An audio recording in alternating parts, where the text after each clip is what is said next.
वज़ीर दिफा ख्वाजा आसिफ ने वाज़ेह किया है कि पाक अफगान सरहद पर इस वक्त कोई झड़पें नहीं हो रही, मगर सूरत हाल अभी भी कशीदा है। अफगान वज़ीर ख़ारजा मुज़ाकरात की बात करते हैं, मगर साथ ही वो धमकी भी देते हैं पहले वो अपनी धमकी पूरी कर लें फिर मुज़ाकरात कर लेंगे। स्टेलमेट है। आप कह सकते हैं कि कोई हॉस्टिलिटीज जो है एक्टिवली इस वक्त नहीं है, लेकिन फिजा जो है वो हॉस्टाइल है अभी भी। इसमें कोई हमारा राब्ता जो है डायरेक्ट या इनडायरेक्ट जो है वो कतई तौर पे नहीं है एज ऑन टुडे। और जो है सिचुएशन टेंस है। ये we cannot lower our guards.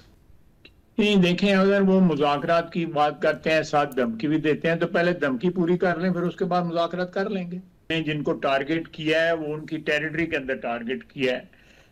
मैं कोई मुस्तकिल माजी बईद में नहीं, मैं वहां पे गया था, 2.5-3 साल पुरानी बात है। उस वक्त उन्होंने हमें जब कहा था कि हम इनको रिलोकेट कर देते हैं, तो उस वक्त चांद पे तो नहीं थे ये तालिबान, जो है इनकी टेरिटरी पे थे, जिनको ये अपने वेस्टर्न प्रोविंसेस में लेके जा रहे थे।